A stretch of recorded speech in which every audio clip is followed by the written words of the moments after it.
Toda formosa sois, ó Maria, e a mácula original não está em vós.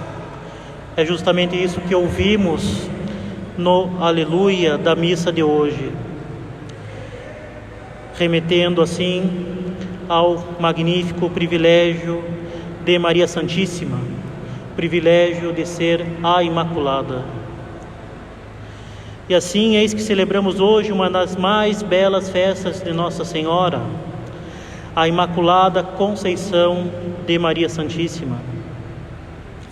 No tempo do Advento, no tempo da espera do nascimento do Sol da Justiça, que é nosso Senhor Jesus Cristo, nós comemoramos a aurora que surge. Maria Santíssima, concebida no ventre de sua mãe, Santana, é justamente a aurora que anuncia a vinda do Sol da Justiça, que é nosso Senhor Jesus Cristo. Após o pecado dos nossos primeiros pais, Adão e Eva, o pecado original, todo ser humano está submetido a uma mesma lei: nascer com o pecado original, sem a graça, ou seja, afastado de Deus, sem a sua amizade e, portanto, manchado pelo pecado e escravo do demônio. Nossa Senhora, no entanto, não foi submetida a esta lei. Desde o primeiro momento de sua concepção no ventre de Santana, Nossa Senhora já estava em amizade com a Santíssima Trindade, já estava na graça divina. Nossa Senhora, ao contrário de todos os filhos de Adão, nasceu sem o pecado original. Claro, também com ela, nosso Senhor Jesus Cristo, sendo homem e Deus, também não esteve submetido à lei do pecado. A Santíssima Trindade quis preservar Maria Santíssima do pecado, porque, sendo mãe de nosso Senhor Jesus Cristo, ela era a mãe de Deus. Não podia a mãe de Deus ficar nem sequer um instante sob o domínio do pecado e do demônio. Isso ofenderia profundamente a honra de seu divino Filho. Por isso, caríssimos, sempre dizemos que todas as graças em Maria têm como raiz a sua maternidade divina, tem como raiz o fato dela ser a mãe de Deus. Depois de seu próprio nome, Maria, o título que mais honra e agrada a Nossa Senhora é justamente o de Mãe de Deus. Por isso mesmo, é a segunda invocação das ladainhas de Nossa Senhora. Por isso, está na segunda parte da Ave Maria, Mãe de Deus. Por ser Mãe de Jesus Cristo, nosso Senhor, verdadeiramente homem e verdadeiramente Deus. Assim, sendo a Mãe de Deus, Nossa Senhora foi concebida sem o pecado original. Todavia, essa concepção sem pecado é tão somente o aspecto negativo desse excelso mistério que comemoramos hoje.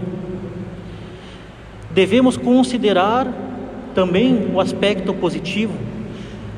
Por ter sido concebida sem pecado, ela foi concebida cheia de graça. E que graça! Uma graça santificante maior que a de todos os anjos e santos juntos no céu.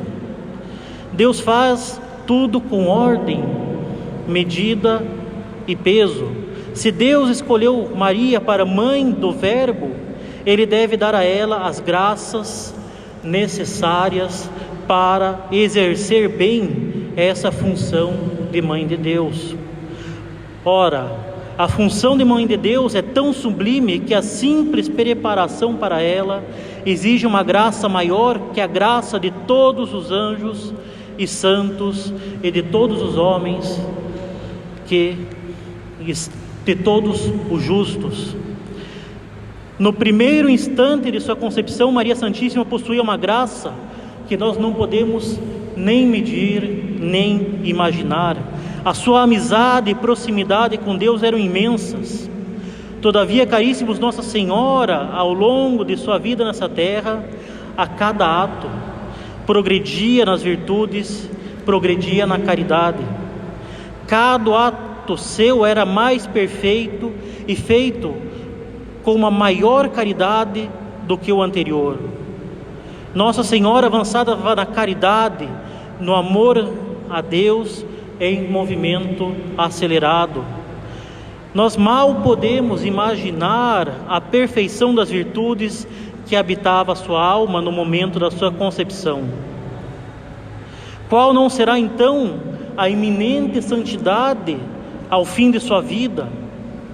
E é por isso que afirma o grande apóstolo da Imaculada, São Maximiliano Maria Kolbe, ser a Imaculada a maior resposta de amor ao amor que Deus teve por nós.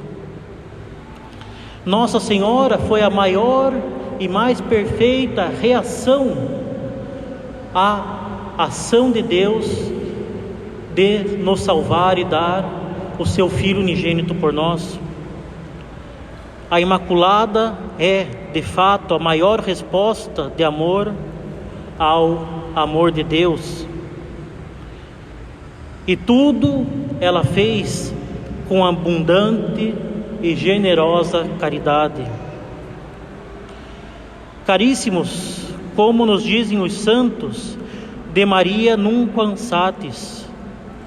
Nunca poderemos falar o suficiente a respeito de Maria Santíssima. Como nos diz o famoso hino Ave Maria Stella, Nossa Senhora mudou o nome de Eva, invertendo-o de Eva para Ave. Maria muda o nome de Eva porque fez o inverso da mãe natural de todos os seres humanos. Eva cooperou com o pecado original de Adão. A nova Eva, Maria Santíssima, cooperou e coopera com o novo Adão, nosso Senhor Jesus Cristo, na nossa salvação. Assim, Eva, que gerou muitos filhos para povoar a terra, tem seu nome invertido. Maria Santíssima, sendo perpetuamente virgem, gerou filhos espirituais, gerou habitantes do céu. Pela sua Imaculada Conceição, caríssimos, Nossa Senhora nos ensina, de um lado, a fugir do pecado e do outro, a buscar a virtude, a buscar o amor de Deus, a buscar a prática dos mandamentos. E tudo isso sem nenhuma mediocridade.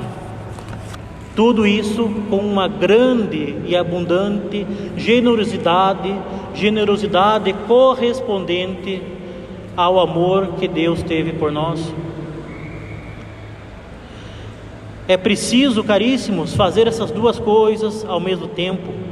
Não podemos buscar a virtude sem combater seriamente o pecado. Não podemos combater o pecado sem buscar seriamente a virtude. E nesse dia em particular, a Igreja nos incentiva a considerar a pureza de Maria Santíssima. Mãe puríssima, Mãe castíssima, nós devemos imitá-la na pureza de nossos pensamentos, na pureza de nossos comportamentos, na pureza de nossas vestes, na pureza dos nossos olhares, na pureza de nossas diversões. Não podemos nos enganar, não podemos imaginar que podemos ser inteiramente de Nossa Senhora, continuando a ser inteiramente do mundo. Não podemos servir a dois senhores. Se nós nos consagramos hoje a Nossa Senhora, nós não podemos fazê-lo pela metade. Devemos, desde hoje, e não só aqueles que vão se consagrar, todos os católicos, para ser verdadeiramente católicos, devem buscar com uma grande generosidade ser inteiramente de Deus, e nós só vamos ser inteiramente Deus pelas mãos de Maria Santíssima. Nós devemos, caríssimos, sempre buscar manter nossa alma pura, sem a mancha do pecado mortal que nos vale o inferno se nesse estado morrermos. E devemos combater firmemente, não somente o pecado mortal, mas tudo aquilo que nos desvia do nosso fim último, que é o céu. Devemos combater o pecado mortal, mas também todos os pecados veniais. Devemos combater os pecados veniais deliberados que mancham nossa alma, que nos prendem ao mundo, que nos deixam vulneráveis à ação do demônio e nos inclinam ao pecado mortal, e que de quebra valem para nós o fogo do purgatório. Devemos ter, caríssimos, já disse e repito, uma grande generosidade. Não podemos ser coniventes com a mediocridade, contentando-nos com o mínimo necessário para se evitar o pecado grave. Como já dizia a grande Santa Teresa d'Ávila, quem não avança recua. Quem não avança na prática das virtudes está fadado a cair mais cedo ou mais tarde. Se contentar com o mínimo necessário, se contentar com a mediocridade, é como uma pessoa que, para não cair em um abismo, se contenta em ficar na sua beira. Logo que aparecer um vento forte, logo que aparecer então uma tentação, a pessoa está fadada à queda no precipício, está fadada ao pecado mortal. E quem sabe se essa queda não será a última trágica queda antes do nosso acerto de contas na nossa morte. É necessário, caríssimos, uma vida espiritual forte, é necessário uma vida viril, é necessário avançar. A vida do homem na terra é um constante combate, como diz o livro de Jó, militias vita homini super terram. A vida do homem na terra é um constante combate. E na guerra, quem não combate, morre. Já dizia Santa Teresa d'Ávila às suas freiras carmelitas: sede homens. É muito divertido pensar nesse conselho, mas todos nós devemos ter essa virilidade de alma que nos permite suportar esse combate constante contra os inimigos da nossa alma, o pecado, o demônio, o mundo e a carne.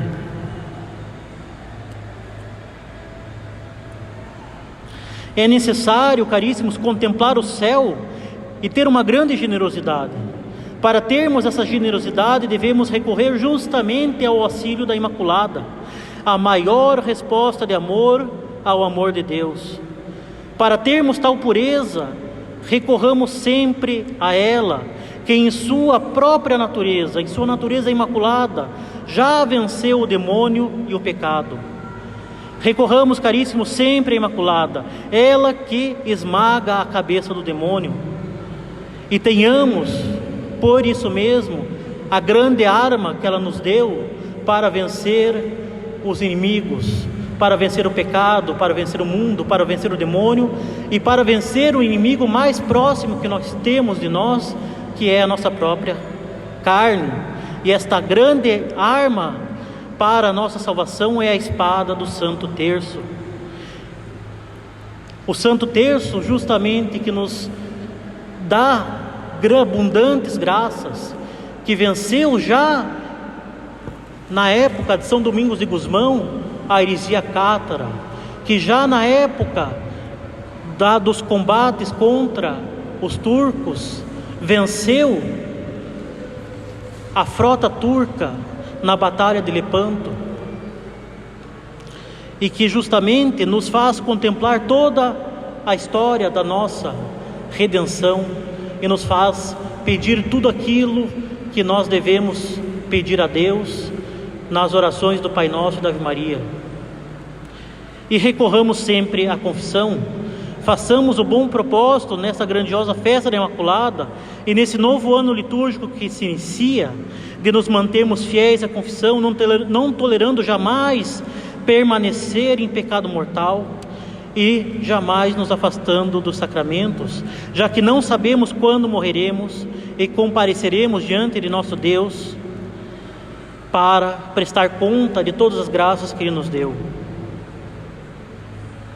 Pois bem, confessemos bem e com frequência, mantenhamos-nos fiéis ao Santo Terço, rezando-o todos os dias, como pediu Nossa Senhora em Fátima. Este terço diário, que é o mínimo da vida de oração, para que a gente possa se dizer verdadeiramente católico, o mínimo do mínimo. Vejam bem, um terço bem rezado não leva mais que 15 ou 20 minutos. Nós temos tanto tempo para perder no nosso dia com coisas tão fúteis. Conseguimos passar 3 ou 4 vídeos do YouTube como num piscar de olhos, e não podemos dedicar 15 minutos para a nossa tão boa mãe, que cuida tão bem de nós com seu manto sagrado. E algo que devemos nos esforçar, que foi tão recomendado pelos santos padres, que é rezar o terço em família. A família, com o terço diário, ganha abundantes graças para a paz no lar e para a perseverança na fé. E justamente num tempo em que a família está sendo tão atacada pela sociedade moderna, pelos inimigos da Santa Igreja, justamente num tempo em que as crianças são tão atacadas com as mais perversas ideologias, é justamente o tempo em que mais a família deve permanecer unida em torno de Deus Nosso Senhor e de Maria Santíssima. Permaneçamos fiéis, então, à confissão, sobretudo, e ao Santo Terço diário e em família. Caríssimos, a Imaculada é realmente a glória da Nova Jerusalém, que é a Santa Igreja. Ela é a alegria do novo Israel, que são os seus fiéis. Ela é o orgulho do povo cristão. Grande deve ser a nossa alegria, pois ela é a nossa mãe e a nossa advogada. Ela é a torre de Davi, pronta para nos defender dos ataques dos inimigos que são abundantes nos tempos atuais. Se a ela recorrermos, seremos por ela defendidos. Ela nunca nos abandona. Lembremos-nos, caríssimos, que nunca se ouviu dizer que alguém que tenha recorrido à Imaculada tenha sido por ela desamparado. Coloquemos nossa confiança na Imaculada. Ela ouve sempre os seus filhos, que a ela recorrem com bons desejos, com o desejo de chegar ao céu. Peçamos isso a ela, peçamos esse apoio, esse sustento na nossa jornada para o céu. Rezemos justamente pedindo essa graça, que é a graça da nossa salvação. Rezemos pelas nossas famílias, rezemos sobretudo pelo clero e sobretudo nos tempos atuais pela nossa diocese de Belém e por Dom Alberto, seu arcebispo. Rezemos, pois precisamos, sobretudo nos tempos atuais, e ela vai nos proteger. Ela jamais abandona os filhos que a ela se confiam. Louvado seja o nosso Senhor Jesus Cristo. Em nome do Pai, do Filho e do Espírito Santo. Amém.